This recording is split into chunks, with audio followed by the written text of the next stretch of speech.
soon Pakistan में cease to exist। अब आप सोच रहे होंगे कि इसकी वजह क्या है।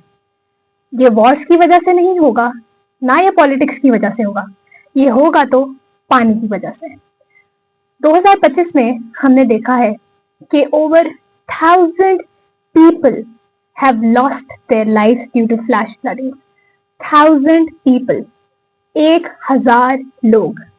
हम लोग इतने डिसेंसिटाइज हो चुके हैं कि शायद ये नंबर हमें बहुत छोटा लगे कि अच्छा चंद लोग हैं, but 1000 people have lost their lives due to flooding, जिसमें से 255 were children।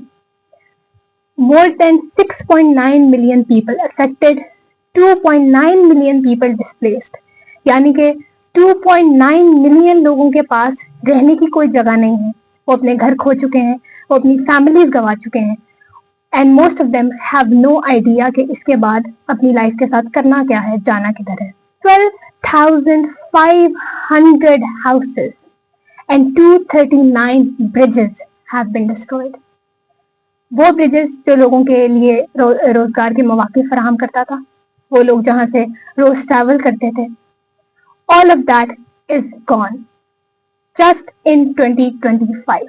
पंजाब में देखें तो 5.1 million people have been affected और 1.9 million have been evacuated। Over 1 million acres of farmland has been completely destroyed, gone। लोगों का livelihood just gone in a split second। 5,000 children are at the risk of malnutrition। मैं अक्सर देखती हूँ कि मेरे as के जितने भी लोग हैं और मेरे से बड़े भी हैं, उन्होंने इंस्टाग्राम पे अक्सर गजा की वीडियोस के नीचे कमेंट्स किए होते हैं कि none of this should happen to children, and I fully support that, I fully agree with you, but I also want कि हम अपने मुल्क की तरफ भी तवज्जो दें। हम ये भी देखें कि हमारे अपने बच्चे कितना ज्यादा सफर कर रहे हैं। आप में से कितने लोगों को ये पता था कि हमारे 5000 बच्चे इन पाकिस्तान, 5000 बच्चे मैलन्यूट्रिशन के रिस्क में हैं। सबसे ज्यादा डेथ्स रिकॉर्ड हुई हैं, जो कि आई बिलीव आप सबको ऑलरेडी पता होगा, केपीके में over 500 people have lost their lives. Sindh में कराची, हैदराबाद और Mirpur Khas, it was completely drowned. Gilgit Baltistan also faced a lot of glacier burst. अब हमारे मुल्क में सबसे बड़ा मसला ये है कि जब भी कोई इशू आता है क्लाइमेट क्राइसिस से रिलेटेड या कोई और इशू, तो हम सबसे ज्यादा अपने आप को उसके ब्लेम से, उस ब्लेम को टेक ऑन करने से बचने के लिए हम या तो अपने हमसाए मुमालिक को उनको उस पर ब्लेम डाल देते हैं, या हम कहते हैं कि ऊपर वाले की तरफ से अजाब है। मेरा सवाल ये है कि क्या ये ऊपर वाले की तरफ से अजाब है, या ये आपकी लैक ऑफ प्लानिंग है। पाकिस्तान में तकरीबन 13,000 ग्लेशियर्स मौजूद हैं।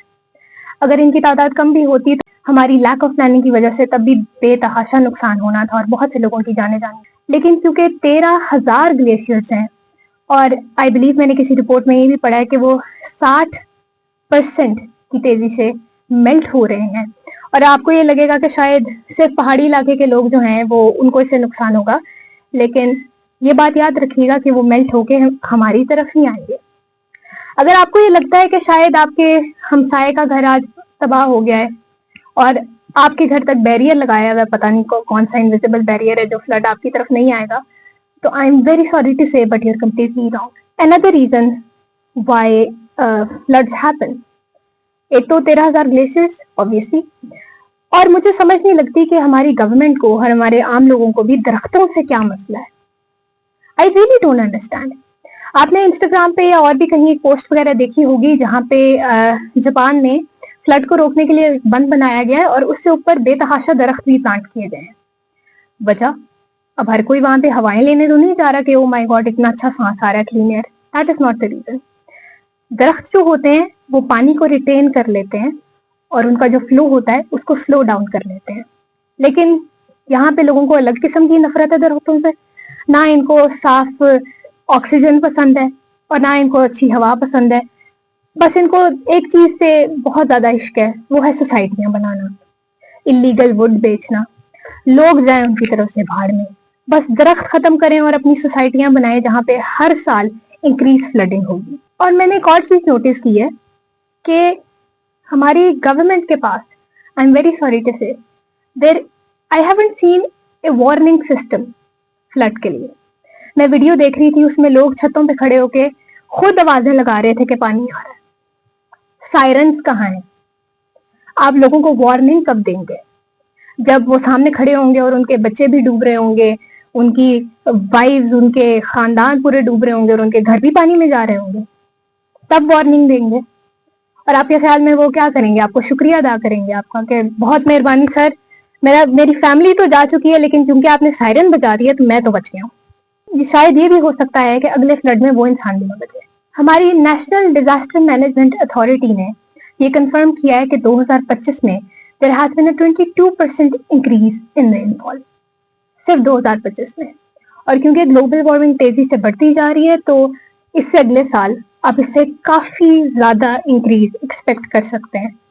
अब आपको ये नंबर भी बहुत छोटा लग रहा होगा। Let's look at it this way, rainfall increase होगा, ऑब्वियसली ज्यादा बारिश होती है तो ज्यादा पानी आता है। जब पानी ज्यादा आएगा, पानी की जो फुट है वो भी बढ़ना शुरू हो जाए। तो यहाँ पे हमारे जितने भी गवर्नमेंट ऑफिशियल्स हैं, उनको अगर लग रहा है कि कोई बात नहीं, आवाम तो चलो जाएगी क्योंकि उन्होंने घर सही सोच के नहीं बनाए, हमारे पास तो मेंशंस हैं, बहुत ऊंची ऊंची हमने जगह पे घर बनाए हुए हैं, बहुत सेफ्टी सिस्टम है। मैं अक्सर इस बारे में सोचती हूँ कि शायद इन्होंने खुदा के साथ कोई अलग कॉन्ट्रैक्ट किया हुआ है। जब वहां पे फ्लड आता है तो वहां पे जो सैलाब है वो उनके दरवाजे पे नॉक करके कहता है सर मैं आ जाऊं, और वो फिर गवर्नमेंट ऑफिसर कहते हैं भाई नहीं, वो जो गरीब है जिसका डाउन द लेन जिसका घर है, तो उसके पास जाओ, उसकी फैमिली बर्बाद करो। और फिर वो सैलाब कहता है सर व्हाई नॉट, आपने मुझे अप्रूवल दे दिया। मुझे असल में मजा ही लोगों की, गरीब लोगों की जिंदगियां लेने में आता है, क्योंकि आपका तो अलग से कॉन्ट्रैक्ट है, तो आपको मैं छोड़ दूंगा। फिर सैलाब उनसे पूछता है सर अगले साल आ जाओ, तो कहते हैं नहीं, मेरी जिंदगी तो परमानेंट है, मैंने तो मरना ही नहीं, मैंने तो सारी उम्र इधर ही रहना है, लोगों की जिंदगियां बर्बाद करनी है। और फिर लोगों को कहना है कि मुझे नहीं पता था, ये इंडिया ने उसने पानी छोड़ दिया, मुझे तो आइडिया ही नहीं था। जस्ट एन एग्जाम्पल, आपका एक दोस्त है, वो आपको थप्पड़ लगा देता है, पहले तो आपको बड़ा शौक लगेगा कि भाई तुमने मुझे क्यों मारा, फिर उसके बाद उसी सेकंड पे आप थोड़ा अवेयर हो जाओगे कि अच्छा नहीं है, मुझे दोबारा ना मार ले। अब आप इतने इंसेन किस्म के इंसान तो है नहीं कि आप बार बार थप्पड़ खाते रहें, चपेड़े खाते रहें, you will brace for impact. लेकिन हमारे ऑफिशियल्स मेरे ख्याल से इसी साइकिल में अटके हुए हैं कि उनको जब जब ब्लो आता है वो हर दफा कहते हैं कि oh my god we had no idea this was going to happen. Well it did and it will every coming year. And मैं जब ये बात कहूंगी तो मेरे ख्याल से बहुत से आप दोस्त हैं वो देख के कहेंगे अल्लाह रहम करे, but Pakistan might cease to exist in the coming years। जो ऑन ग्राउंड जो जहाँ टीम्स जा रही हैं, they constantly telling us के फलाना एरिया गॉन, फलाना area gone, thousands of people dead। आपको लगता है कि बस वहीं तक रुक जाएगा, आप तक नहीं आएगा। Very soon if we are not prepared, आपका एरिया भी आएगा and more people you don't know will say कि फलाने बंदे का एरिया गॉन। हम लोगों की जो ज्यादा जो एड प्रोवाइड की जा रही है हमारे कंट्री की तरफ से, वो नॉन प्रॉफिट ऑर्गेनाइजेशन हैं, यानी एनजीओ हैं, वॉलंटियर्स हैं, जो फ्लड से तो बच गए और अब वो अपने इलाके के लोगों की मदद करना चाह रहे हैं और कर भी रहे हैं। अब मेरा एक सवाल है एनजीओज और हमारे गवर्नमेंट ऑफिशियल सबसे, first of all I would obviously like to thank the NGOs के आप लोगों ने बहुत ज्यादा एड प्रोवाइड की है, बहुत ज्यादा लोगों की मदद की है, hats off to you for that. लेकिन रूट कॉज क्यों बीच में रह जाता है? हम हर साल क्या लोगों को फ्लड रिलीफ कैंपेन चला के लोगों को सेटिस्फाई करेंगे कि इस साल किसी को फूड प्रोवाइड कर देते हैं, इस साल क्लोथिंग प्रोवाइड कर देते हैं, इस साल for women we are gonna provide sanitary products. It's a fact whether you believe it or not, the flood is going to come back, it is going to happen again. और हर साल आपको क्या लगता है कि उतने लोग ही मरेंगे जो इस साल मरे हैं या उससे कम हो जाएगा? That's not how it goes. Floods की इंटेंसिटी इंक्रीज होगी तो लोग भी ज्यादा लोग अपनी जानें गंवाएंगे, और फिर हमारी गवर्नमेंट फिर हमारे जितने भी एनजीओ हैं वो फिर फ्लड रिलीफ कैंपेन शुरू कर देंगे। I just want to know कि इसका लॉन्ग टर्म सोल्यूशन क्या है। जिन लोगों को आपने इस साल रिलोकेट किया है, आप उनको अगले साल भी रिलोकेट करेंगे? उनकी परमानेंट रेजिडेंसी कहाँ है? Where are they going to stay?